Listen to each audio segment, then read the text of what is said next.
Shikues të Alert mirëmbroma, përshëndetje nga ekrani I televizionit Ora News. Kur flasim për sigurinë ushqimore dhe në veçanti të produkteve me origjinë shtazore, kryesisht kemi parasysh kushtet e prodhimit, të tregtimit, të ruajtjes, kushtet higjienore sanitare, mënyrën se si përpunohen apo prodhohen produktet ushqimore, si ruhen ato, si tregtohen nga subjektet tregtare. Por në fakt harrojmë një pjesë e madhe nuk e din fakt, por edhe ata që e din her pas here e harrojnë ose bëjnë sikur harrojnë. Një hallk ose një ndër hallkat më të rëndësishme të sigurisë ushqimore, konkretisht produkteve me origjinë shtazore, është shëndeti dhe mirëqenia e kafshëve. Dhe pikërisht për këtë do të flasim sot se sa I rëndësishëm është kjo dhe në veçanti ushqimi për kafshë. Ushqimi për kafshë është ai që I jep pra kafshës shëndetin, mirëqenien dhe mbi gjitha nxjerr në treg një produkt të sigurt për konsumatorin. Sigurisht sigurt për sa I përket pjesës së ushqimit kafshës, sepse janë edhe elementë tjerë pastaj që e bëjnë një produkt të sigurt. Do të flasim sot pikërisht për këtë çështje sepse me 17 tetor, Autoriteti Evropian I Sigurisë Ushqimore, EFSA ka publikuar një material në punën e tyre të përditshme për shtesat ushqimore, në ushqimin për kafshë gjithmonë flasim, dhe thotë që janë produkte të përdorura në të ushqyerjet e kafshëve për të arritur një efekt në vetë ushqimin e tyre, në kafshë pra, në produkte ushqimore të marra nga kafshët që konsumojnë shtesën ushqimore ose në mjedis. Për shembull, shtesat ushqimore përdoren për përmirësuar shijen e ushqimit, për përmbushur nevojën për lëndë ushqyese të caktuar ose për të rritur performancën e kafshëve në shëndet mirë. Ato përdoren në ushqim për kafshët prodhuese të ushqimit dhe në kafshët shtëpiake. Pra, kur flasim për shtesa ushqimore, nuk bëhet fjalë vetëm për shtesat ushqimore në ingredientet në ushqimin human, pra të njerëzve, apo shtesa ushqimore në ato që ne I marrim në formën e vitaminave, por edhe ushqimi për kafshë ka shtesat e veta ushqimore. Ato përfshin shtesa teknologjike, për shembull konservues, antioksidant, flasim gjithmonë për ushqimin për kafshë, emulsifikues, regulator aciditeti, shtesa për silazh, shtesa shqetësore si aroma ose ngjyra, ngjyrues si shtesa ushqyese si vitamina, aminoacide, element gjurmë, shtesa zonotike për shembull për të përmirësuar tretshmërinë e të tjera. Pra, të gjitha këto sigurisht dalin në treg me miratimin për të paktën në Bashkimin Evropian, por tashmë edhe në Shqipëri, sepse në rrugën tonë jemi detyruar të referohemi dhe të zbatojmë legjislacionin shqiptar, por që është deri diku I transpozuar I përputhur me atë të Bashkimit Evropian. Do të flasim sot për këto, por edhe për gjithë rreziqet që sjell një ushqim për kafshë jo I mirë, apo jo I shëndetshëm, apo I kontaminuar edhe në shëndetin e kafshëve, por mbi gjitha në produktin fundor qumësht, në produkte qumësht I mish, apo në produkte mishi.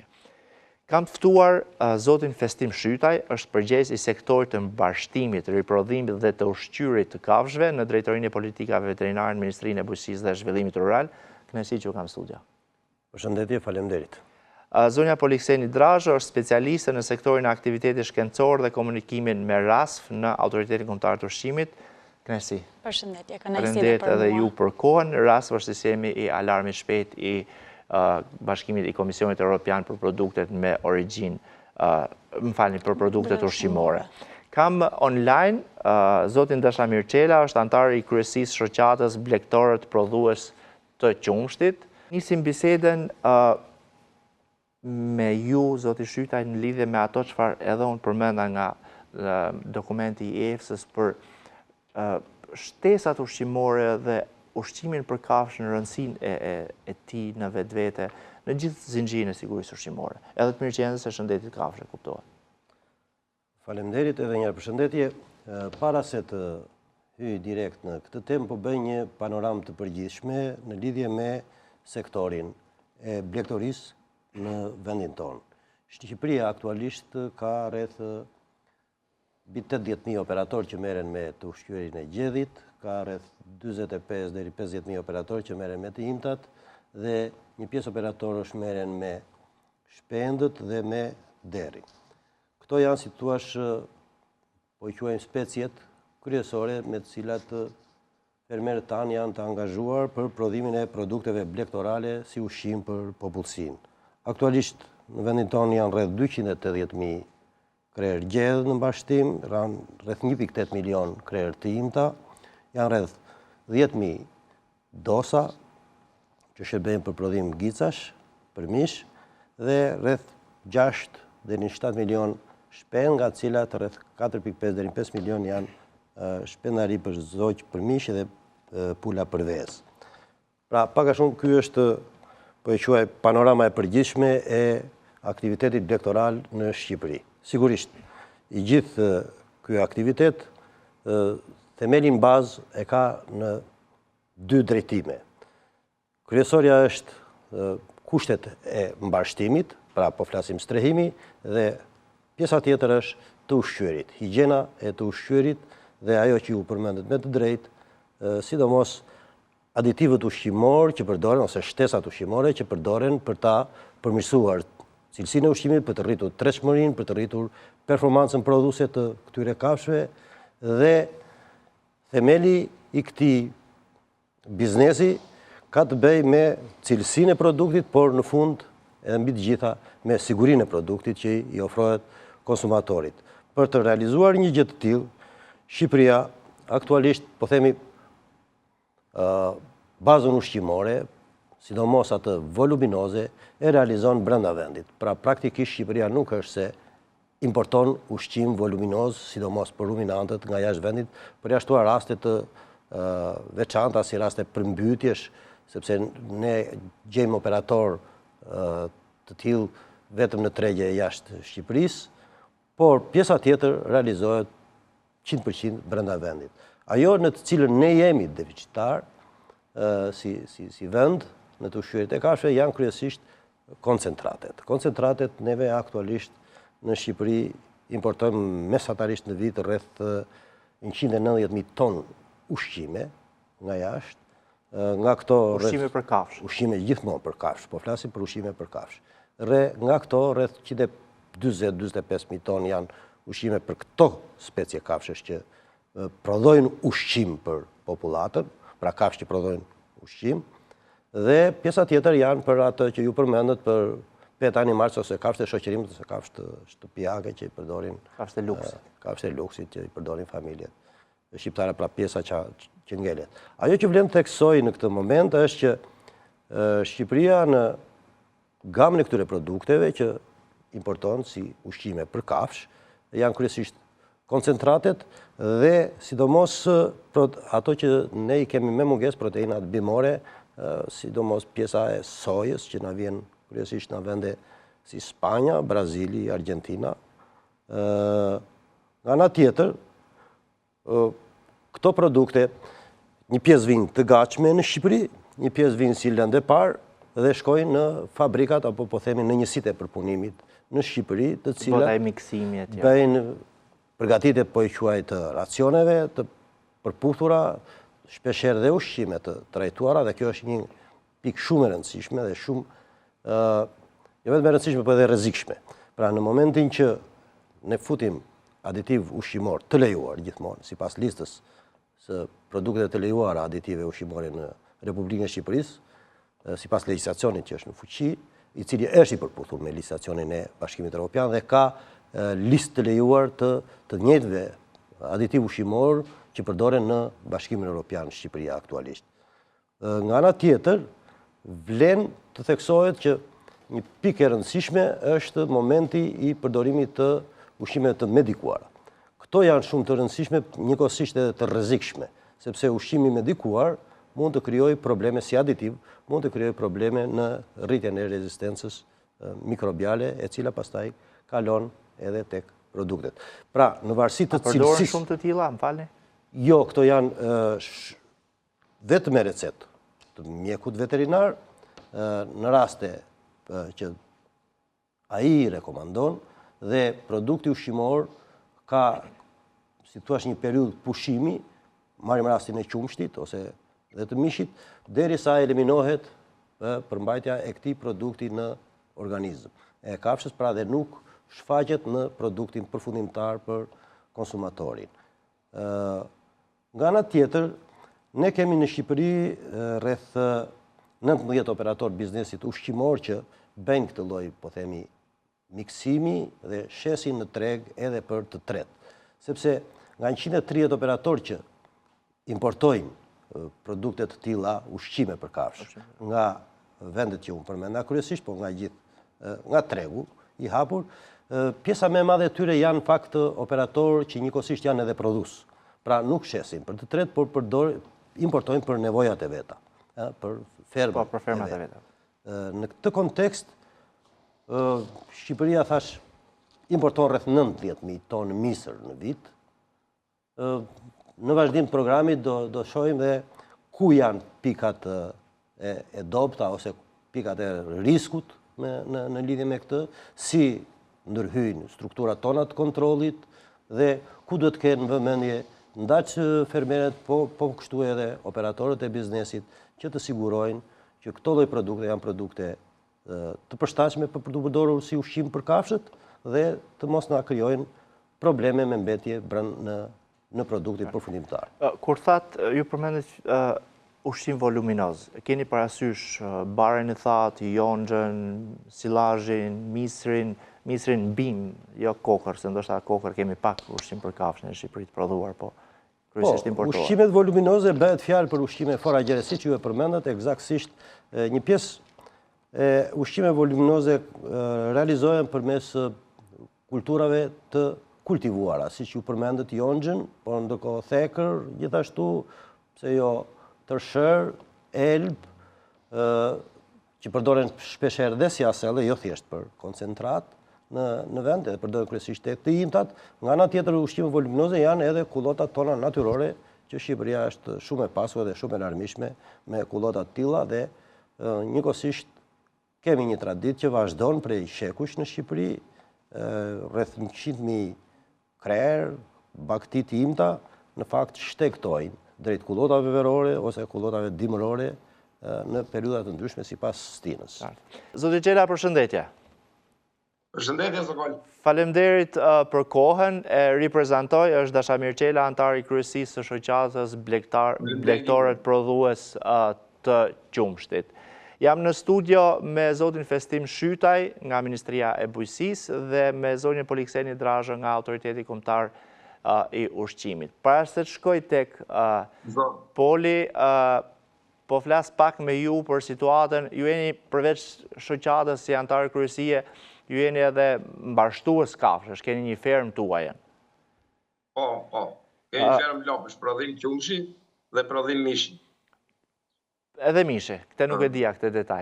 Atëherë, ne po flasim për, si që kemi diskutuar dhe më herët, për qenë pjesë e emisionit për rëndësinë e ushqimit për kafsh, pra ushqimit të sigurt, ushqimit kontrolluar, me qëllim që produkti final, qumshti apo mishi, tjeti sigur.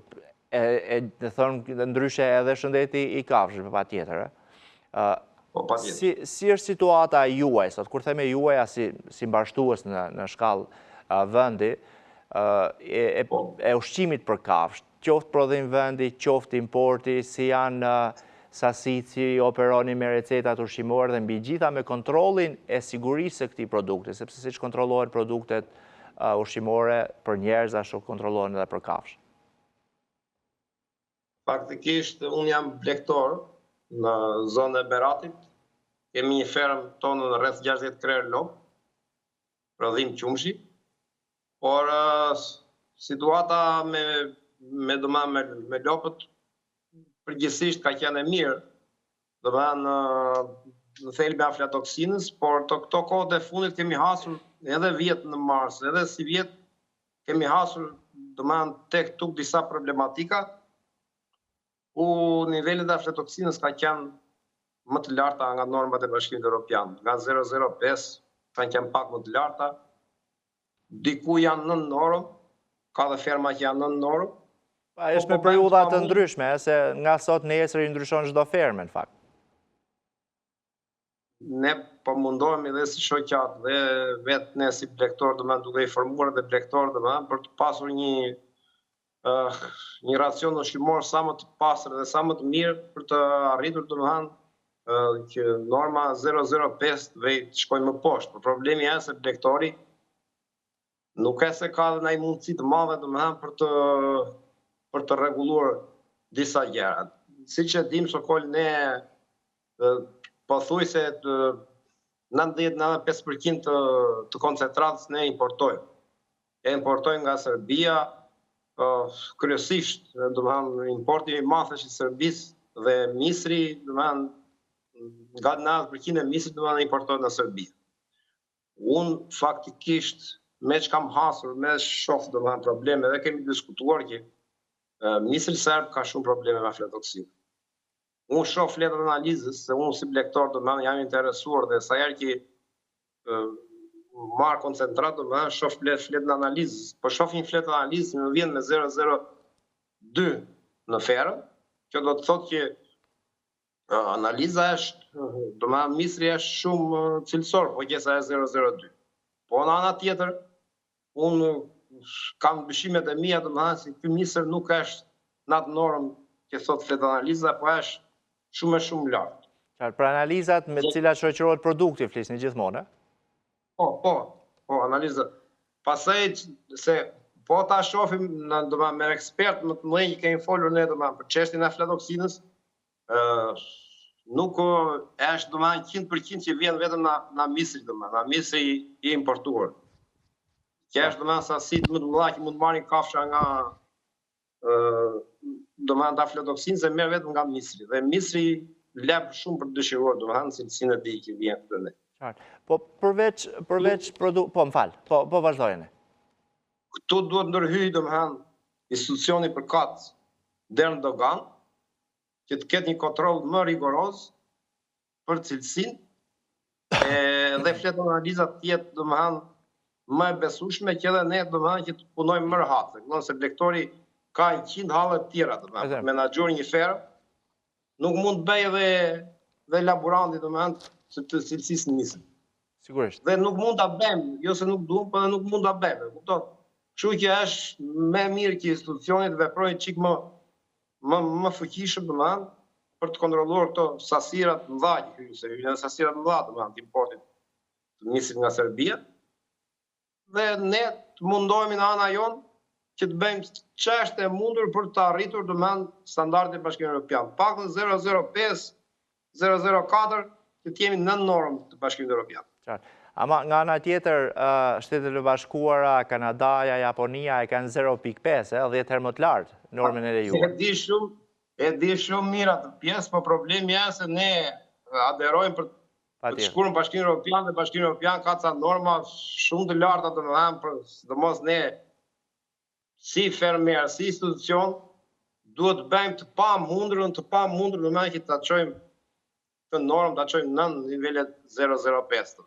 Nga e kanë marrë informacionin që kanë aflatoksinë. Dhe duhet kemi një dialog, sidomos blektorët, përpunuesit, institucioni, tjetë më i afruar, të dialogojmë sa më shumë, që të kemi mundësi që ne të arrijmë këtë rezultat. Se për ndryshe nuk, pos nuk dole në teren, kjo nuk arrihet. Pos u kontrolluan dogan, është e pamundur. Festimi ka një pyetje, thot, nga e keni marrë informacionin që ka aflatoksinë, po ku? Për misrin në këtë rast? Për misrin. Nga e kuptoj që ka në aflatoksinë. Pra nëse të del në produkt final, nga e keni marrë, thot, si informacion që mund tjetë nga misri? Jo vetëm nga misri, që keni aflatoksinë në ushqim. Nuk kese, ne jemi të thash, ne jemi diku, jemi brenda normave, po ka qenë rastën sporadike, vjetë në mars, ka qenë një problem tillë, po jo shumë më lartë. Po me gjitha ta u eliminua, po problemi është që mos arrim prapë në të njëjta situata. Jo, edhe një. Në kontekstin, juve ju ka ekspozuar një gjë të tillë përmes analizës po themi, njësi përpunimi që u ka marrë qumshtin, po themi, nuk e di rastin për cilin rast flet, po pat rast që po përmend. Pra, nga është marrë informacioni që ka aflatoksin, ka rezultuar aflatoksina në qumësht, në mish, nga e keni nxjerrë ju konkluzionin që keni aflatoksin në ushqimin që keni trajtuar kafshët tuaja? Ose ai person që ka pasur? Na institucionet nuk e se ka dalë në lajm konkret, po portalet flasin gjithmonë dhe ne duke me qenë që jemi të interesuar të lexojmë edhe të dëgjojmë. Kështu që marrim masat për vete për çdo fermë, marrim masat që ne kemi mundësi që të shmangim këto gjëra. Kupton? Absolutisht, kjo është shumë e rëndësishme. Ne duhet dim një gjë, pavarësisht se çfarë bën shteti shqiptar, strukturat e kontrollit, Ministria e Bujqësisë, legjislacioni përkatës, strukturat e kontrollit që ne kemi ndash në dogan, ndash laboratoret, qoftë edhe pjesa tjetër që ne është në shërbimin tuaj, si shërbim veterinar përmes AKMB-s, është shumë e rëndësishme që sepse duhet dim që ata që e psojnë në kuris, në fund janë fermerët, sepse është fermerit të cilit nuk i merret produkti dhe nuk i shitet produkti dhe falimenton. Në fund e i shkon gjithë puna dëm. Prandaj është shumë e rëndësishme, unë po ju pyes që a e ka dhënë ndonjë prej njësive të përpunimit ku është dorëzuar produkti, që ka bërë analizë dhe ka thënë ky produkt rezulton me aflatoksin dhe pastaj t'i kthemi mbrapsht nga na vjen aflatoksina pastaj. Na vjen nga misri dhe misrin ku e kemi marrë? E kemi marrë tek ai, apo e kemi marrë vetë diku në cini shtet. Dhe pastaj t'i referohemi analizës fletës shoqërimit që ju përmendët, që mund t'jetë e falsifikuar si pas asaj që ju thatë, ose jo korrekte.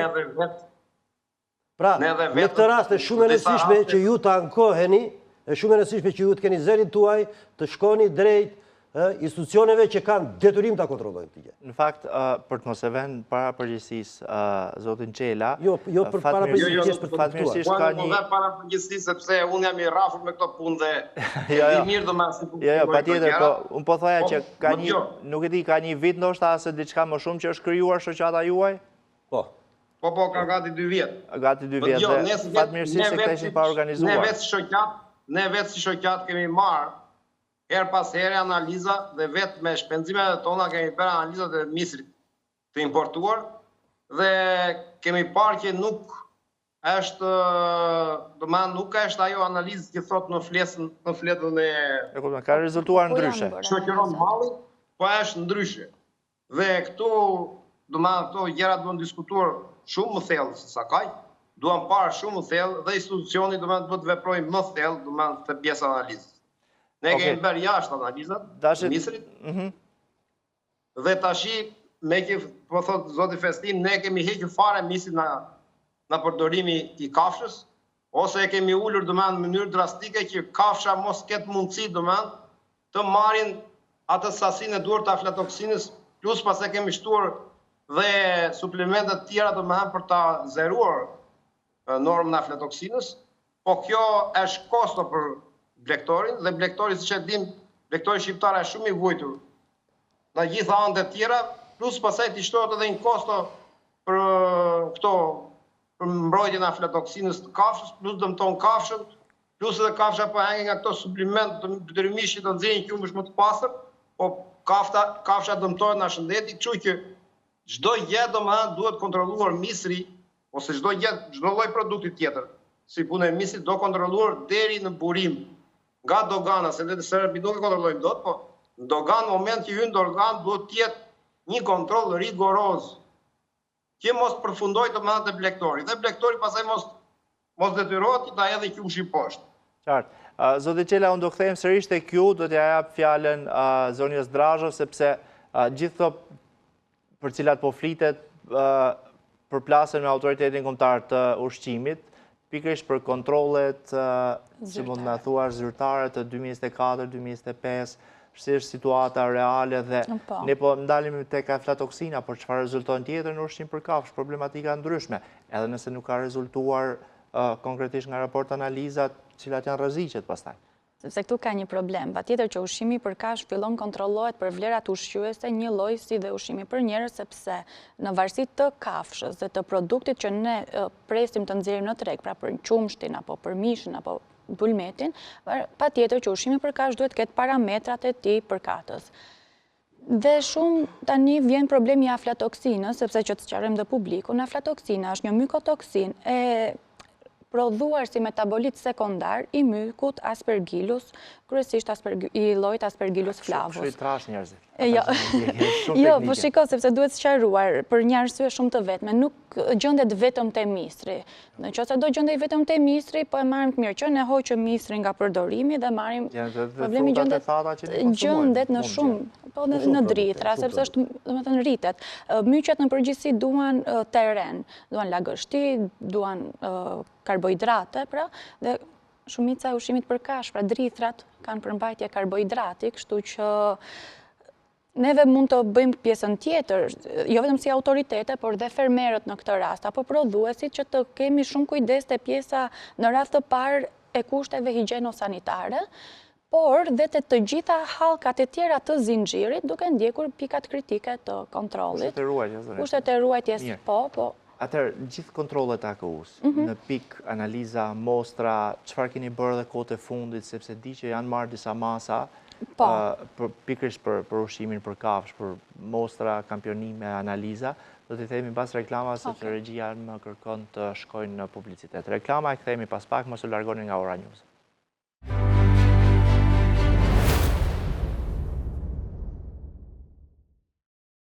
Jemi kthyer në alert në këtë pjesë të dytë dhe po diskutojmë për rëndësinë e ushqimit për kafsh, për shëndetin dhe mbirëqenien e kafshëve, po mbi gjitha për sigurinë e konsumatorët, për produktet fundore, ushqimore, pra ato me origjinë shtazore. E mbyllim pjesën e parë me situatën e mënyrat se si funksionon kontrolli i ushqimit për kafsh, ashtu siç edhe ai për njerëz, por zonja Drazhë nga Autoriteti Kombëtar i Ushqimit na shpjegoi pak se disa statistika konkretisht, sepse dakord, ka lajme, dashamirje tha, ndjekin portalet me shumë të drejtë, patjetër, por do doja t'i thoja atyre që na ndjekin, jo dashit, që portalet, jo çdo portal është media, jo çdo portal që shkruan ka ekspertizën e duhur për shkruar për sigurinë ushqimore, për aflatoksina, për problematika të ndryshme të konsumatorit. Me hamendje, me hamendësime portalesh apo me informacione që ndoshta nuk din as ti interpretojnë, patjetër që shkaktohet panik te konsumatori, shkaktohet ngërç mbi institucionet sepse i vedh ato në presionin e vet, por mbi gjitha edhe tek fermerët sepse ata kanë pastaj përgjegjësinë apo barrën që bie mbi ta me apo pa të drejtë, shumë herë pa të drejtë në fakt. Për ju, zonja Drazhë. Atëherë, kontrolli zyrtar në ushqimin për kafsh kryhet sipas metodologjisë së vlerësimit të riskut. Pra kemi kategorizim të bizneseve sipas riskut i ulët, i mesëm ose i lartë, në përgjithësi duke qenë se janë importues risku është i ulët ose i mesëm. Pra flasim për kontrolle një herë në 18 muaj ose një herë në 9 muaj. Këtu tani fillon procedurë, thash është procedurë rutinë që kryen kontrolle, patjetër dhe në teren, në biznes, por edhe në pikë. Sepse dhe aty kemi një plan konkret përveç kontrollit që patjetër i bëhet çdo ngarkesë që kalon në pikë, edhe të marrjes dokumentar, por dhe fizik të produktit, sepse janë dy, do të thënë në pikë kryen dy kontrolle, fiziku dhe dokumentacioni. Në mënyrë që të shmangim dhe këtë pjesën, ndoshta jo për ushqimin për kafshë, o për produkte të tjera të shkëputjes së zinxhirit ftohës, kur janë produkte që, domethënë që kanë specifika, secila sipas specifikave të veta. Kemi pasur kontrolle, janë marrë mostra, në përgjithësi kanë rezultuar konforme, ka pasur një rast në 2024 që ka rezultuar jo konform, është konstatuar prania e salmonelës, prandaj them që nuk është gjithmonë vetëm aflatoksina, po patjetër dhe është marrë masë administrative, është marrë gjobë për shkeljet përkatëse sipas kërkesave të ligjit për ushqimin. Në rastin e mistrit me origjinë nga Serbia janë kryer disa kontrolle dhe kemi marrë para disa ditësh një konfirmim nga ISUVI për praninë të aflatoksinës, dhe për këtë arsye ka vajtur një grup tjetër kontrolli dhe janë marrë 10 mostra për praninë e aflatoksinës në mistër dhe i gjithë produkti, gjithë ngarkesa totale është e bllokuar deri në daljen e rezultatit të analizës. Momentin që analiza del pozitive, pra ajo ngarkesë jo vetëm që do vazhdojë bllokuar, por do asgjësohet dhe do vijohet në penalitetet përkatëse. Nuk kemi jo thjesht gjoba se subjekti që importon mos ketë faje, sepse vjen me atë raport analizën që përmendi Dashi 0.02, shembull. Po, aty pastaj fillon një tjetër fazë që është e këshillimit dhe ndërgjegjësimit të operatorit biznesit dhe fillohet pjesa e kontrollit të shtuar për biznesin përkatës. Po, kontrolli i shtuar për biznesin përkatës, eksportuesin flasim gjithmonë. Eksportuesit, ju s'keni çfarë bëni, vetëm që se do njoftoni autoritetin homolog. Kontrolle e shtesë, jo patjetër sepse kalon dhe nëpërmjet. Ose ngarkesa që vinë prej atij eksportuesi serb, po themi, apo nga ato tjetër. Po, kjo dhe e dyta njoftohet RASF dhe Infosan, në këtë rast që është Serbia, Infosani, pra rrjeti ndërkombëtar për alertimin e problematikave në ushqim.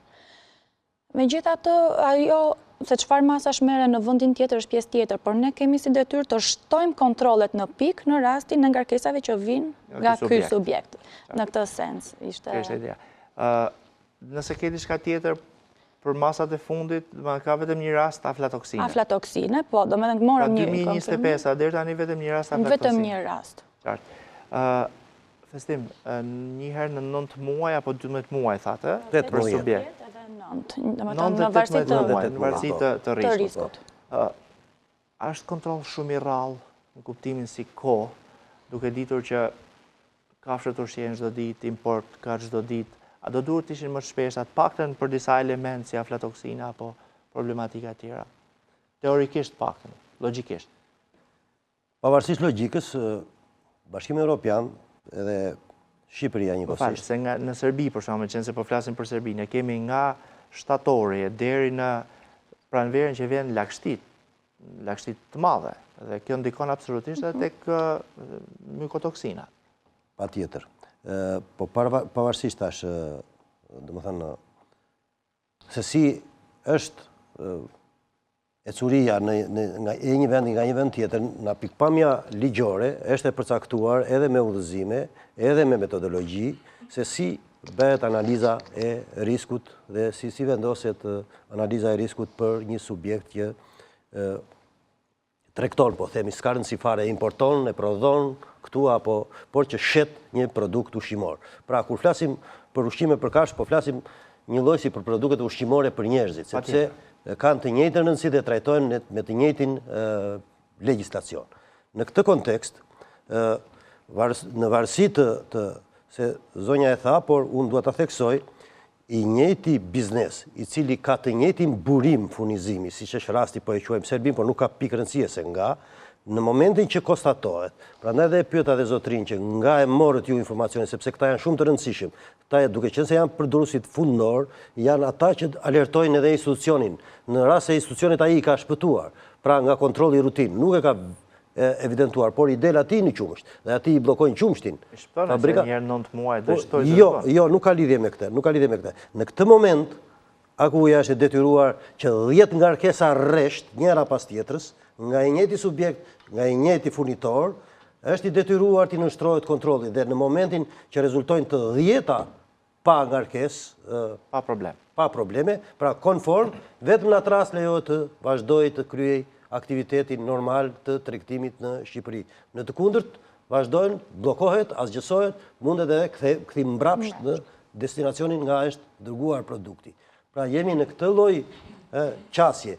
Pra praktikisht ne nuk mund të bëjmë rregulla ekstra në Shqipëri. Rregullat janë këto që imponohen nga Bashkimi Evropian, në këtë mënyrë, me këtë metodologji punon dhe Bashkimi Evropian, pra e rëndësishme është që ne ta zbatojmë këtë rregullore.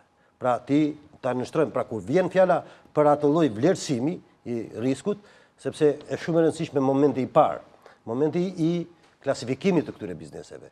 Pra, zonja tha që janë me nivel mesatar dhe të ullët. Dhe me nivel mesatar dhe të ullët, rregulloret e Bashkimit Evropian e kanë përcaktuar një herë në 9 muaj, në herë në 18 muaj kur është i ullët, dhe një herë në 9 muaj kur është mesatar. Kur është me risk të lartë, atëherë pastaj veprohet rast pas rasti edhe më të shpesht, ashtu siç ju e përmendni që është e nevojshme dhe do dhe logjika konkrete. Megjithatë, gjykimi im është ky që institucionet duhet bëjnë përjashtime, sepse nëse ti e vëren që ka aflatoksin në ushqim për kafsh, 1 herë, 2 herë, 3 herë, 5 herë, që mund të jetë reflektuar në produkt fundor, dhe e gjen që është nga subjekti granit që është i konsideruar me rrisk të ulët, ti duhet shtosh kontrolle. Patjetër, po ky bazuar mbi këtë historik, ky nuk është me klasifikim i mesëm dhe i ulët. Ky është klasifikim me risk. Po pra, pastaj ti duhet të shosh. Në këtë kontekst, po kjo është, pra, kur bëhet plani i monitorimit që bën, akuja që zonja e di më mirë se sa mua, po unë e njoh legislacionin, kur bëhet plani i monitorimit, këta kanë historikun e 1 viti apo 3 vite të mëparshme të ecurisë së këtyre bizneseve. Dhe mbi këtë bazë bëjnë edhe, si thua, klasifikimin e tyre me risk të ulët, të mesëm apo të lartë. Pra, mbi këtë bazë gjithmonë vendoset se si do operohet dhe sa do jetë shpeshësia, po themi frekuenca e kontrolleve në adresë të këtyre lloj bizneseve. Pra, është në varësi të historikut. Nuk është thjesht pse na doli rasti. Kur na del rasti veprohet fiks në këtë formë. Pra, 10 ngarkesa rresht nga ky do merren mostra. Po, importues dhe eksportues. Po, 10 ngarkesa dhe deri kur të dalit 0-0 pa asnjë ngarkesë, vetëm atëherë lejohet të vazhdoj aktivitet. Për ndryshe bllokohet. Këto situata se kalojnë pak edhe të personalizuara për te asaj pjesës së biznesit. Për shembull, në Bashkimin Evropian ka një situatë nëse po marr subjekti Granit, kontrollohet 5 vite rresht në mënyrë periodike dhe del gjithmonë shumë mirë, konform, atëherë ai mund të rri dhe 5 vite pa u kontrolluar. Në Shqipëri nuk kemi akoma në këtë stad që në një biznes ta lëm 5 vite pa kontrolluar, sado mirë të dalin në kontrollet periodike. Pastaj kemi këtë pjesë, po, që nëse një subjekt është konstatuar disa herësh me problematika, përveç faktit që mund edhe t'i mbyllet biznesi fare, se t'i hiqet licenca ushtrimit të aktivitetit, po këto janë raste më ekstreme pastaj. Flasim për raste ose problematika të vogla, atëherë fillon pjesa e këshillimit dhe shtimin i kontrollit për këtë biznes specifik në planin e vitit pasardhës. Pra, një biznes që mund t'jetë gjobitur qoftë edhe për mungesë të planit të vetë kontrollit, patjetër që do kontrollohet edhe më shpesh se sa një herë në 9 muaj, mund kontrollohet edhe 2 herë brenda 9 muajve, në mënyrë që të shmangen këto problematika në të ardhmen. Prandaj kalon personalizohet sipas biznesit. Do shkoj prap tek zoti Qela, e kam online, besoj. Dashamir.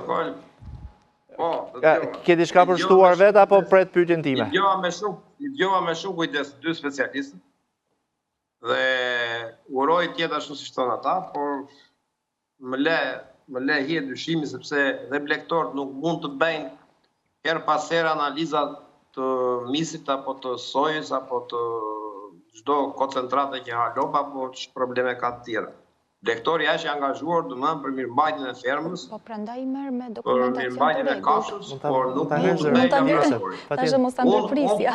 Unë këtu habitem që më thotë domethënë çdo 9 muaj bëhet analiza për kaca aflatoksinës. Jo, është kontroll zyrtar çdo 9 muaj. Është kontroll zyrtar. Ku bëhet ky kontroll zyrtar? Atëherë kontrolli zyrtar kryhet në teren, në subjekt, pra. Subjekt, po. Kurse kontrolli në pik varet nga importet. Kontrolli në pik, në momentin që s'ka import, nuk ka që kontrollit bëhet, nëse nuk ka produkt, nuk ka... Ashtu. Tani, tjetra, për pjesën e analizave, unë jam shumë dakord që ti nuk ke pse ti bësh personalisht analizat e lëndëve të para, por kur ti merr këto lëndë të para nga furnitori, sigurohu që ti marrësh me dokumentacion të rregullt, pra me fatura dhe me raport analiza. Po dokumentacionin unë ta thashim vjen 002, po nuk është 002, këtu është problemi. E po atëherë duhet bësh një denoncim, atëherë në qoftë se ty nuk të kuadrojnë, do bësh denoncim, do bësh sinjalizim. Nëse do të bëjmë lojra fjalë, kjo është e kot. Po jo, nuk janë lojra fjalësh kjo. Nuk më dëgjoj. Nuk janë lojra fjalësh tani. Në moment që më thua që unë jam në muaj bëj analizat e aflatoksinës, a e di zonjë sa kamiona misër hynë ditët në Shqipëri? Atëherë, nëse këto kamiona, ne marim analizë, nëse rezulton që janë pozitive, këto blokohen automatikisht, direkt në pik. Po këtu hyjë 30 kamiona misër në ditët, ku ta di unë çdo njërë muaj i bje. Po pra tani ti prandaj do marrësh dokumentacionin në mënyrë që kur del problematika, ti të kesh mundësi të... Për këtë dokumentacion, të ndjekësh gjurmëshmërinë. Edhe atë misër që ke marrë, ti mund ta ketë pasur flet në analizë 002, po kur e ke kontrolluar ti mund të ketë dalë edhe 008. Atëre, ne prandaj themi nëse analiza vjen nga një laboratori palës së tretë, pra i pa anshëm dhe i akredituar, merret e mirëqen, sepse ata prandaj kanë marrë akreditimin në rast parë, nëse nuk ishin të saktë, atëherë nuk merrin akreditim. Nuk lejoheshin të punonin, sidomos që ne nuk mund të gjykojmë laboratorin evropian, apo të Amerikës, apo... Jo, nuk e vend dyshim, ama flet analizat e Serbisë. Atëherë, nëse ti e vend në dyshim, do bëjmë një denoncim, do të bëjmë njoftim. Ta shtrojmë pak bisedën ndryshe, jo vetëm nga pjesa e produktit serb, po them, që në fundit ata janë një shtet që për hirë vërtetës punojnë dhe prodhojnë shumë, edhe eksportojnë edhe në BE, po do të pyesja ndryshe. Është tjetër BE, së për Sokol, BE ka standardet tjera për kontrolën e misrit. Mirë, dakor, po që eksportojnë është e sigur misër dhe grur. Nuk ka, Serbia nuk guxon të çojë misër me 0020 aflatoksinë, apo Mirë, 0050, është tjetër gjë ajo çfarë çon, po që çon që eksporton po. Megjithatë në Shqipërisë pastaj çaj ngelet me avaret i bie në Shqipëri. Doja ta shtroja ndryshe bisedën. Përveç pjesës së importit, ju si fermer, si blegtor, ju konkretisht, po edhe kolegët tuaj, a përdorni edhe produkte misër vendi, për shembull, nga fusha e Maliqit, nga zona të tjera, dhe si është cilësia e tij? Ne jemi fermat mëdha faktikisht, dhe fermat e mëdha janë të destinuara të importit. Nuk kanë mundësi, ne që dim Shqipëria nuk prodhon misër. Edhe të vegjel, sepse në fundit edhe fermave të vogla, produkti i tyre mish apo qumë është del në treg. Po del pa tjetër që del. Dhe këto se pastaj mund na thotë edhe Polikseni nëse si kontrollohet prodhimi vendas, misër apo kështu. E para dhe e dyta, sasitë e mëdha të fermerin e vogël do ta kontrolloj fabrika që e merr qumshin e fermerit vogël.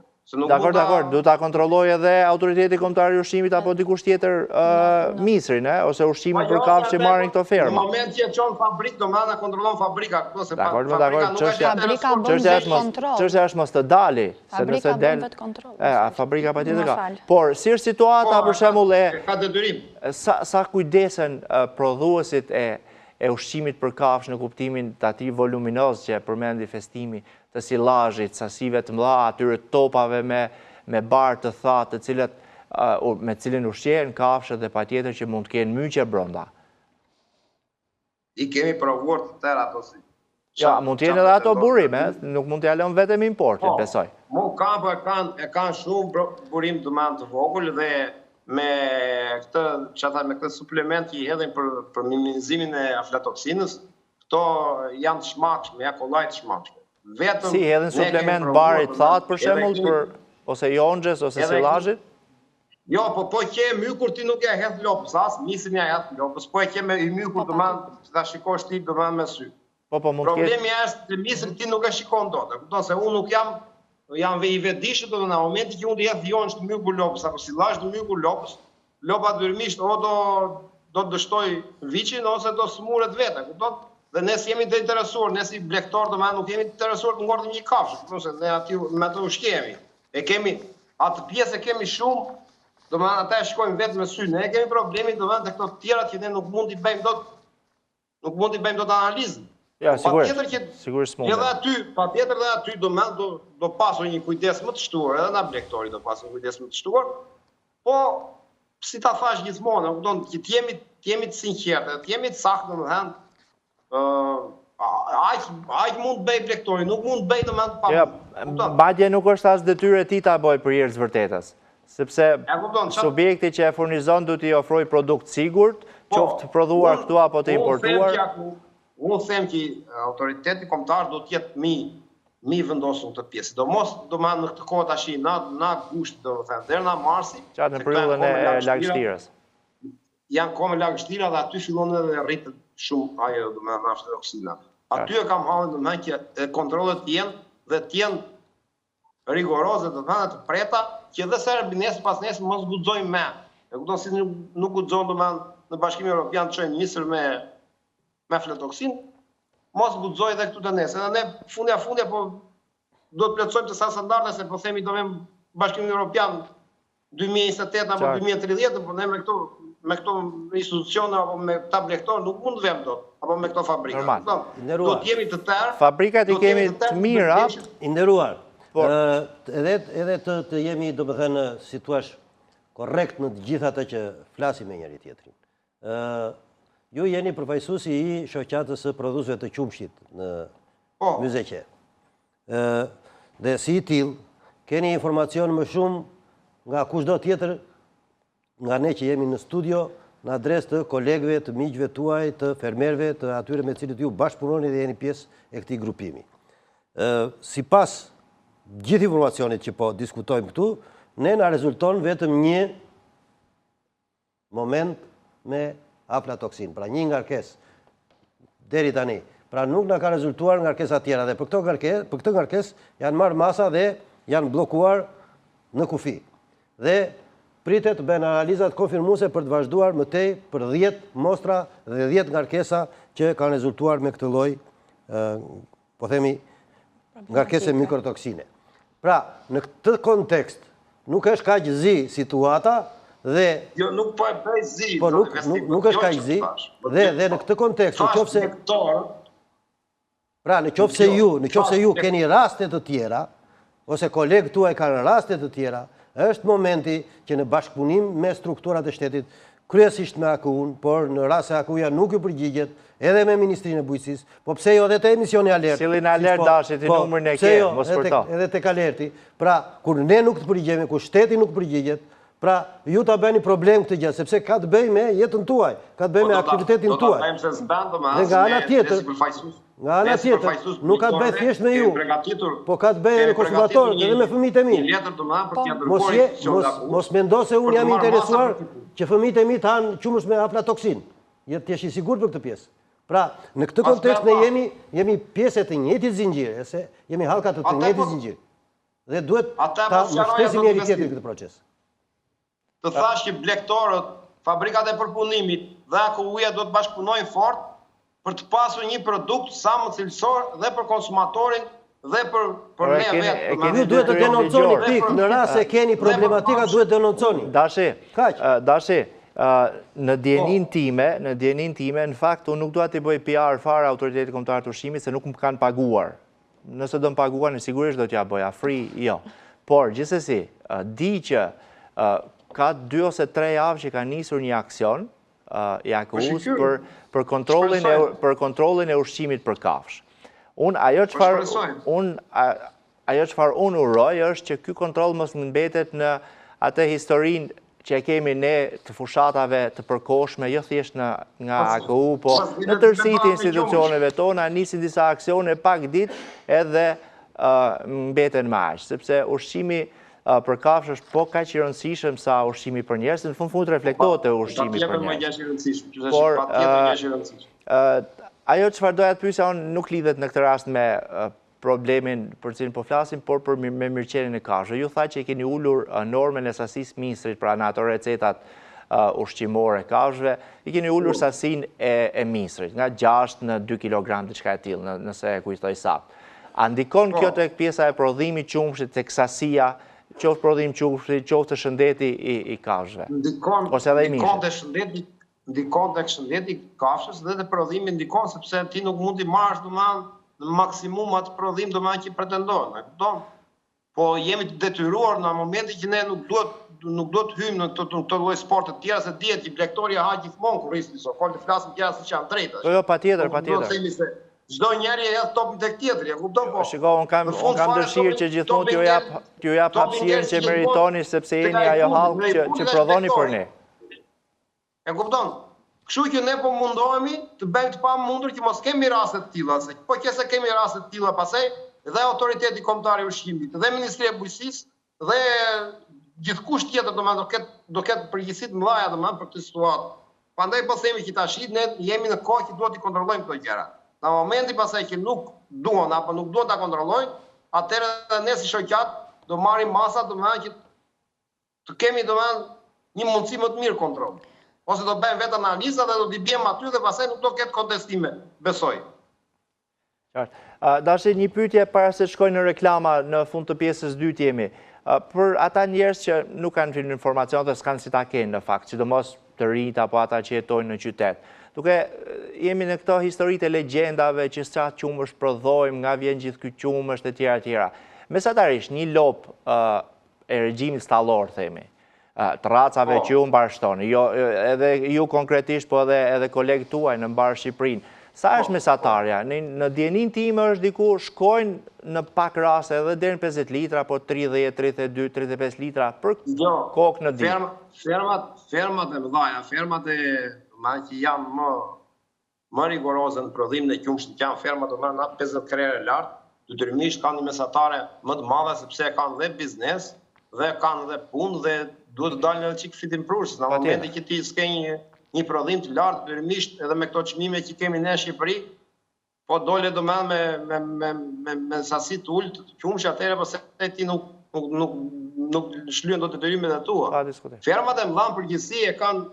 Unë si ferma e ime, ka diku të 27-28 litra mesatare vjetore të lopës. Po ka dhe ferma më të mëdha, domethënë që siç është Vjenja apo ferma të tjera që kanë edhe 30-31 mesatare po flasim, po se ka një lop 50 apo ka një lop 23 apo 20, po mesatare vjetore është diku tek 8000 litra e ka mund, po ka dhe të tjerë që kanë 9 dhe 10.000 litra. Domethënë 10 ton për lop. Po, 10 ton për lop, në vit. Në laktacion. Këto duhen të hanë që t'japin, kupton? Jo, patjetër. Në momenti që ti injekton një misër me aflatoksinë, atëherë pastaj ajo dëmton dhe shëndetin e kafshës, dhe shëndetin e konsumatorit, dhe kafsha nuk riprodhohet me, e kupton? Jo, patjetër, thjesht që do të ulim aflatoksinë, përdorim ta thash, domethënë janë këta shamatoks, këto për të ulur domethënë nivelet e aflatoksinës, po këto ndikojnë tek shëndeti i kafshës. Prandaj që duhet të kemi një misër ose ca produkte më të mira. Po e më gjitha, jo vetëm ato, edhe misrin, edhe jonxhin, edhe barin e thatë, edhe silazhin, edhe sojen. Dhe kështu t'jemi tërë në rregull. Qartë. Do kthejmë pas pak dashit tek ju sepse më duhet të shkoj në reklama. Publicitet kthehemi pas pak.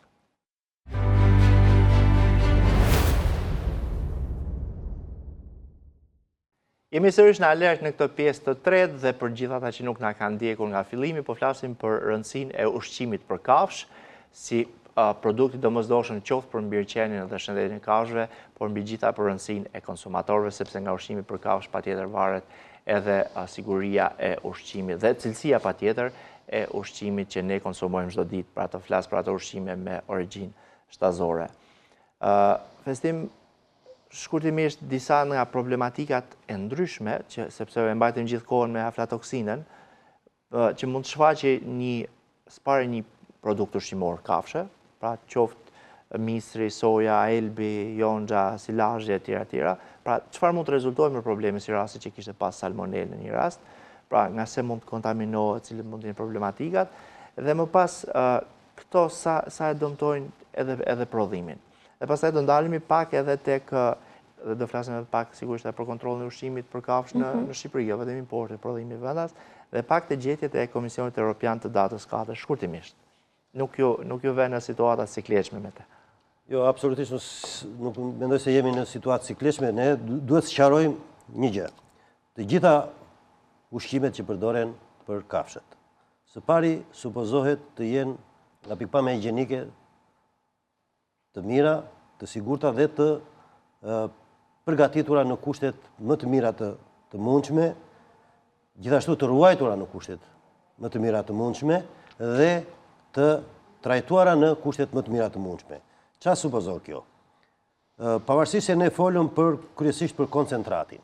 Në fakt themeli sidomos i fermës me të cilën po komunikoj me zotërinë, me Dashin, në themel ka ushqimin voluminoz, sepse këto janë kafshë ruminante, gjedhët, dhe themeli është, po themi, cilësia e ushqimeve foragjere që ai përdor në fermën e vet.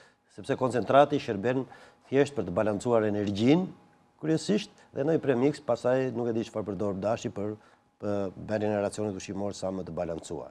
Pra themeli është celuloza, që vjen kryesisht nga bari i thatë, që ai përdor në fermë, dhe kushtet në cilat ai e përgatit barin e thatë, besoj Dashi e di, sepse ka vite që merret me këtë lloj aktiviteti, po dhe eksperienca është kudo. Bari i thatë, për shembull, i jonxhës nuk duhet të jetë më shumë se 3 ditë në fushë. Pra duhet që barin ta mbledhim të gjelbër, për 2 arsye. Të tharë, por me ngjyrë të gjelbër. Jo të kthehet në i bardhë apo i verdhë si kashtë. Për 2 arsye. E para, ruajmë vlerën ushqimore të barit, pra atë që e kemi hedhur, atë që e kemi shpenzuar në arat apo në fushat ku rriten foragjeret, dhe e dyta, ulim sasinë e koncentratit që është e nevojshme për ta përdorur si suplement për të balancuar nivelin ushqimor. Dhe e treta, vjen se në këtë formë ne mundet të kemi bar cilësor i cili rrit mirëqenien e kafshës, rrit prodhimtarinë e kafshës, plotson nevojat ushqimore të kafshës dhe është ajo që në fund na rezulton me kosto më të ulët. Pra, sa më shumë koncentrat të përdorim, ne teknikisht, se unë jam zooteknik në profesion, i rekomandojmë fermerëve në Shqipëri, një kafshë që jep deri në 15 litra qumësht në ditë, nuk duhet të marrë asnjë miligram koncentrat. Duhet trajtohet vetëm me bar të thatë, barë të gjelbër, në kuptimin të gjelbër si ngjyrë flas, jo në kuptimin lagështia në barë duhet jetë jo më shumë se 14%. Mënyra se si ruhet bari është shumë e rëndësishme në ato depot apo magazinat apo hangarët apo mjediset ku ata i ruajnë këto, është shumë e rëndësishme. Koha se kur e përdor, mënyra se si e përdor, sa herë e përdor, sa herë hap një ballë, personi që merret, ai që kujdeset për kafshët, duhet të ndjejë aromën karakteristike të barit. Pra, kjo gjë është një zinxhir i gjatë kujdesi për kafshën. Pra, nuk është thjesht koncentrati që na vjen nga jashtë, po edhe koncentratet që prodhohen me pyeta dashin në pjesë tjetër. Edhe koncentratet që prodhohen brenda vendit mund të kenë problematika të tilla, sepse kanë të bëjë shumë me mënyrën se si ruhet, mënyrën se si manipulohet, mënyrën se si mbahet ai koncentrat. Edhe mbajtja e misrit e një sasi të madhe që marrin fermat në kushte jo duhura. Patjetër, varet çfarë lloj silosi përdor, varet këtë silos e ka pastruar nga ai që kishte aflatoksin, pra apo ka bërë përzierje dhe aflatoksina aty do filloj të shtohet e të zhvillohet edhe tek ai produkt i ri që ka futur në silos. Pra, në pikpamja e cilësisë dhe garancisë së sigurisë ushqimore për produktin që do dali në treg, ka një ser hallkash ku duhet vetë fermeri të kujdeset dhe të bëj atë të ashtu quajtur autokontrol. Pra, për produktin që përdor, për mënyrën se si e përdor. Një nga elementet shumë të rëndësishëm që ne nuk e kemi përmendur, po që vlen të përmendet është cilësia e ujit që ata përdorin në fermë. Për kafshët, një lop qumshi që prodhon 30 litra qumësh, siç e përmendi, po s'po them 30, po 20, 25 litra qumësh, i duhet minimumi të pi 150 litra ujë në ditë. Minimumi. Por edhe 170 litra në varësi të racës dhe peshës, së gjallë të kafshës, që ata mbashtojnë. Pra, cilësia ujit është shumë e rëndësishme, dhe sidomos në periudhën e beharit, kur mund të rriten alga dhe mund të rriten edhe të ketë prani edhe të mykotoksinave.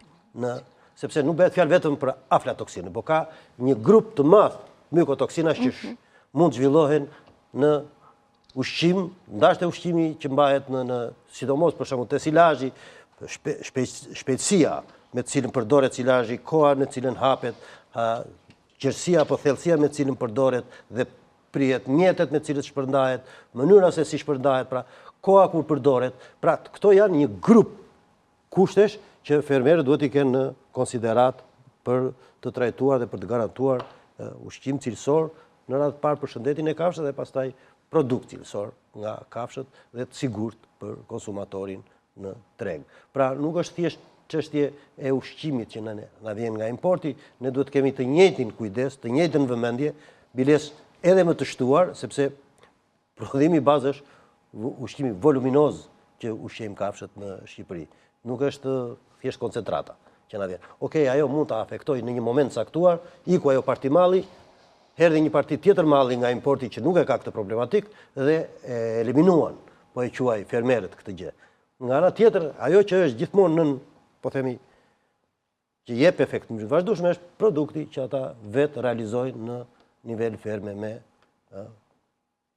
po themi, mjetet dhe me punën e tyre. Pra, shumë e rëndësishme që të kien në konsiderat të gjitha këto hallka në proces. Dhe të bashkëpunojnë për racionet, unë nuk e di, është gjë shumë teknike dhe s'po dua të hyj zvendësimit me çfarë kanë bërë të koncentratit të misrit në racionin ushqimor në këtë moment. Ajo që do bie në vëmendje është që në Shqipëri ne jemi vërtet një vend i bekuar, sepse kemi rreth 300 ditë diell nga 365 ditë që ka viti, por nga ana tjetër dhe jemi në një vend me problematika sepse ne na duhet edhe të kullojmë, pra të shpenzojmë për kullim, por nga ana tjetër na duhet që të realizojmë forazhin, produktin, volumin, ushqimin, na duhet të vadisim, të ujisim jo më pak se 3-4 herë, ndonjëherë dhe 5 herë, ndaç misin, ndaç jonxhin. Pra, kjo ka një kosto të shtuar tek fermerët. Kjo është arsyeja që shpeshherë një pjesë e qumshit na vjen edhe nga importi, sepse kostoja me cilën prodhohet në vende të tjera ku nuk përdoret, ku është vetëm shiu, pra ku naturalisht zhvillohet bima foragjere, misër apo jonxh apo barat të tjera të gjelbra, pra ata i realizojnë me kosto shumë më të ulët se sa Shqipëria. Dhe këtu jemi si thua në disfavor. Edhe njëherë fermerët tanë janë në disfavor krahasuar me fermerët e tjerë. Prandaj shumë e rëndësishme të kushtohet vëmendje ruajtjes së cilësisë së këtij produkti që bëhet me mund në Shqipëri dhe me kosto, njëkohësisht. Dhe duhet të kenë në konsiderat edhe ndalimet ligjore, domethënë për shembull, shpeshherë ushqimi përzihet jo nga pronari, jo nga i zoti i lopëve, po nga ai që shërben ferm, edhe me fekalet e kafshëve aty, apo aty afër vendoset plerishta. Shpeshherë këta nuk kanë plerishte të ndarë saktësisht dhe të zhvendosur, ose shpeshherë futet edhe ujërat e urina, ose ujërat e stallës. Pra, duhet të jenë të vëmendshëm në këtë, ose gjithë këto detaje që ju po përmend janë risk për të kontaminuar ushqimin për kafshë. Në çdo rast. Ose dhe deratizimi, duhet patur kujdes ndaj minjit që janë në fushë, sepse fermat janë në fushë, ashtu siç janë, ose nga shpendët, ose nga, po themi, faktor mjedisor. Pra, në të gjitha rastet duhet patur kujdes që të kihet në vëmendje ruajtja e këtij, po themi, produkti i cili do na realizoj shëndetin e kafshëve, po dhe produktin që marrim nga kafshë si ushqim për njerëz. Zonja Drazho, dua ta lidh pak me situatën e prodhimit në Shqipëri. Sigurisht Dashi e ka mikrofonin, falni, të hapur dhe mund të ndërhyjë sa doj. Je në linjë, mundesh. Për blektorit do që nuk e bën ushqimin ose nuk ne efektojmë ushqimin do Shikoj, besoj janë raste që ju e efektoni ushqimin dhe nuk e bëni mirë. Thash ku duhet patur kujdes. Dhe po flas jo për ju si person, po flas për të gjithë ata që na dëgjojnë. Po përgjithësi flas. Jo për ty si individ. Nuk ka çdo blektor ose edhe punëtori i blektorëve tjetër, unë di që edhe pronari vetë i fermës, po që se është punëtori atje do rritë ta shikoj, sepse kafsha është e ndjeshme dhe nuk e ha një ushqim të bërë me fekale apo të keq punuar. Kupton se edhe lopët sot janë bërë çik më të mendshme. Janë smart. E kanë të vështirë ta konsumojnë atë ushqim, po megjithatë, prodhimi i misrit në Shqipëri, se më tha që duhet prodhohet misri 3-4 herë, po ne, siç e di, ne s'kemi as ujë për të pirë, jo ujë me për të vaditur, kështu që ne kemi shumë probleme të tjera, po këto duan një emision tjetër për të bërë. E bëjmë me shumë kënaqësi. Dhe çështja e blektorëve, do informuar blektorët. Blektori do informuar, po do informuar në institucioni përkatës, në Ministri e Bujqësisë apo në specialistë e bujqësisë, për të pasur një produkt sa më të mirë dhe më të pastër. Kështu që se ne faktikisht ne si ferma jemi munduar me çka kemi mundësi ose me çka kemi parë jashtë apo me specialistë tjerë për të bërë racione ushqimore, po nuk kemi parë ndonjëherë në Ministri e Bujqësisë të ketë patur një ndërhyrje nga specialistë Ministrisë Bujqësisë që na vinë dhe na këshillojnë. Këto duhen marrë parasysh dhe paktën ta vazhdojnë ata shihet tujte që edhe blektoria shqiptare të zhvillohet, të ecin më përpara, edhe me Universitetin Bujqësor na këshillojnë do ishte më mirë akoma, sepse nuk ka se ne aq që kemi pasur traditën, kupton, tradita blektorie është shumë, unë së fundmi ka qenë në Zvicër, me një trajnim me gizi, dhe pash ferma zvicerane merrnin në prodhim qumshi për kafshët me diku të 8.000 litra me zero koncentrat. Po atje ka specialistë që i këshillojnë fermerët, dhe merren pothuajse 365 ditë me fermeri, që fermeri të ketë një lopë të shëndetshme dhe një produkt sa më cilësor. Kështu që Ministria e Bujqësisë duhet të bëjë shumë më tepër se ç'bën, për arsye për të pasur edhe ferma sa më të mira, sa më të pastra dhe ne të konkurrojmë me Bashkimin Evropian. Se nuk është e nevojshme ose ta themi që ne do konkurrojmë me Bashkimin Evropian, po që të konkurrosh me Bashkimin Evropian sot duhet të kesh subvencione shumë më të larta se që kemi ne sot. Duhet të kemi ujë për vaditje, ujë për të pirë kafshët, kështu që mos ja ngarkoni blektorit shumë gjëra, sepse blektori shkret edhe këta që kanë ngelur janë heronj që kanë ngelur. Në Shqipëri blektoria, që të merresh me blektori duhet të jesh hero.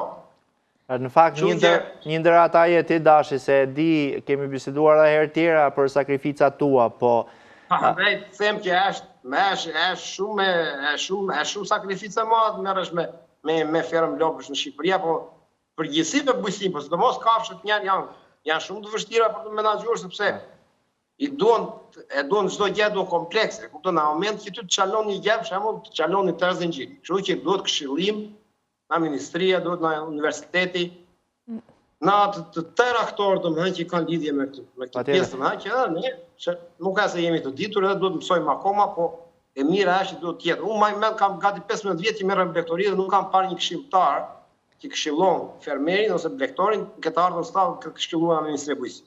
Unë shpresoj shumë që festimi ta mbajshënim këtë vretje, nuk është për festimin, por është për ministrinë, për sistemin. Ja bëj edhe kështu në mënyrë private vretjen edhe ja kam bërë, po.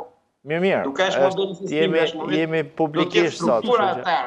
Do të jetë përgatitur do të që blektorin ta çojnë përpara. Po, shiko, duhet bëni edhe diçka vetë, se vërtet shteti ose Ministria e Bujqësisë në këtë rast ka gjithë ato, po themi mëkatet apo problemet apo mungesat e veta ndër vite, nuk i ka sot.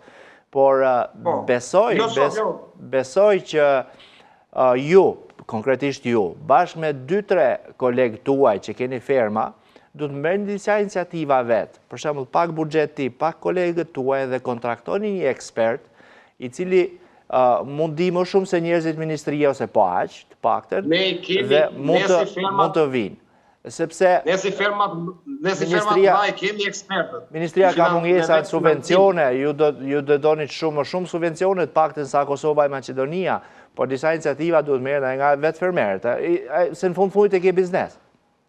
Po jo, ne ta thash, ne si ferma dhe si BBQ, si blektor të prodhim të qumshit, kemi dhe specialist për racion ndryshimor, kemi dhe po ujtë e vaditjes nuk mund të abjema, ma as ujtë e pishëm. E thash pra, janë përgjithësi dhe mëkatet ministrisë.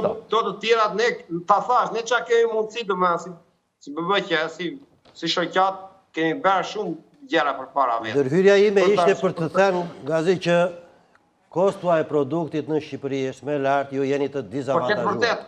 Po, është shumë e vërtet. Nga ana tjetër, me që e prure bisedën të këshillimi, ju mund të keni të drejtë në adres të këshillimit që mbase nuk është cilësor dhe nuk u ofron atë që ju prisni nga këshillimi po flas në mënyrë këshillimi shtetëror.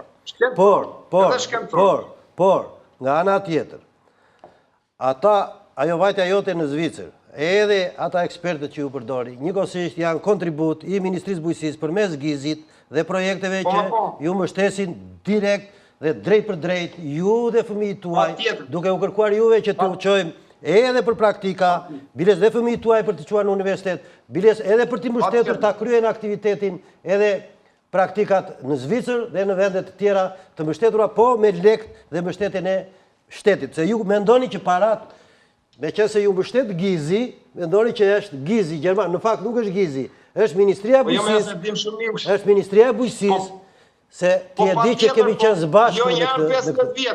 Jo njerë 15 vjetë, jemi vazhdimisht parat janë Gizi. Parat nuk janë Gizi, parat janë të shtetit shqiptar që i livron Gizi dhe i jep Gizi. Shiko, më duhet të amëtur për shtetit shqiptar që ju mbështet edhe me Gizi. Jam në limite kohë.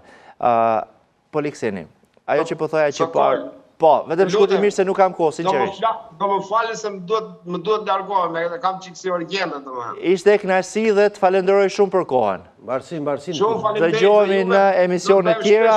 Ishte Dashamir Qela, antar i kryesisë së shoqatës së blektorëve prodhues të qumshtit. Shkurtimisht, ajo çfarë po thoja që parë, është në ndër vite, disa ministrat e bujqësisë, kur duan të ndihmojnë fermerët, prodhuesit për shembull të grurit, dakor, ju a kërkojnë janë ministra bujqësie, janë njerëz që mund të kenë votuar në zonat e tyre elektorale, historit nga më të ndryshmet, shqiptare, por edhe detyrim fundit edhe moral, është që ju shkojnë prodhuesve të miellit, fabrikave që i thonë, na merrni grurin e granitit në Maliq, na ndihmoni, merrni etj. Shembull gjithmonë kjo. Kur e marrin fabrikat për ta kthyer në grur për njerëz, pra për miell, rezulton me lagështi të madhe, me tregues që nuk bën për miell për bukë. Pra ai grur nuk hyn dot në një fabrikë për punimi gruri. Dhe në shumë raste e kanë marrë dhe e kanë shitur si ushqim për kafshë. E thash te sepse sa kontrollohet dhe jam limite që du ta mbyll, sa kontrollohet prodhimi vendas i ushqimit për kafshë. Që ti bie dhe unë në shkurt, vetë prodhuesi në momentin që lënda e parë nuk vjen me parametrat që i nevojitet, e kthen mbrapsht. Nuk e fut fare në proces. Unë në maj kam S'ka lidhe me mielin? Jo me mielin, po them, më morë mielin si shembull, po, për ushqimin për kafshë. Unë kam bërë një sondazh në maj, në kuadër të një kërkimi shkencor, siç e tha dhe Dashi, në kuadër të ushqimit për kafshë, domethënë vlerat ushqyese që duhet ketë, si përgatitet një recetë dhe nga vijnë lëndët e para. Nga ajo që mora vesh, ato kishin diçka. Për shembull, bërsinë e sojës e kishin me kërkesë 44-48%, e njëjta gjë për grurin 11 me 15, misrit të tjerë kishin secila specifikat e veta dhe diapazoni vinte gjithmonë në kuadër të synimit, pra çfarë ushqimi do prodhoj nga pikërisht kjo kafshë. Kishin edhe premikse vitaminash apo mineralesh për forcimin e kockave, për qarkullimin e gjakut, gjithmonë në kuadër të synimit që ata kishin përfundimtar. Dhe ajo që vjetre është që shumë nga këto lëndë të para vinë nga importi për shkak të parametrave që përmbushin ose për shkak të kërkesave që përmbushin në kuadrin. Dhe për këtë arsye them që nuk ka lidhje, jo të më detyroj ministri, as më detyroj drejtori. Nuk është detyrim ky. Prandaj them, ose si ndim, ata e kthejnë mbrapsht. Ushqim për kafshë. E kthejnë, nuk e marrin atë që i duhet, atë që i bën punë. Nuk e merë vetë prodhuesi. I kujt po thoni? Shqiptari. Jo, shqiptari ai që do bëj ushqimin për kafshë. A nuk e merë ai? Nuk e merë ai. Po pra, këtë do thajat e kontrollat që i bëni ju. Tani, kjo fillon të vetë kontrolli. Analizat tona pa tjetër, në momentin që ai do dali në treg, në momentin që ai do kaloj nga një biznes në tjetër, pa tjetër që do i nënshtrohet kontrollit. Të falenderoj shumë. Faleminderit ty. Ishte kënaqësi dhe një kërkesë pra unë që ta vazhdojmë të kontrollin e bashkë me monitorimin e Ministrisë Bujqësisë Institucion Politik Bërës për kontrollin e ushqimit për kafshë, sepse është aq i rëndësishëm. Nuk patëm kohë të flasim për rekomandimet e Komisionit Evropian të raportit të fundit, pra të 4 nëntorit, konkretisht për kapitullin 12, por në detyra që le është siguria e ushqimit dhe ushqimit për kafshë, dhe që sigurisht le shumë detyra. Zoti Shtytoj, faleminderit. Faleminderit juve. Zona Drazho, faleminderit. Faleminderit, Granit. Ky është fundi i programit për ditën e sotme. Do të shihemi bashkë të premten e ardhshme në orën 21. Mos harroni, alert ritransmetohet të shtunën në 13:30. Deri atëherë, mirupafshim.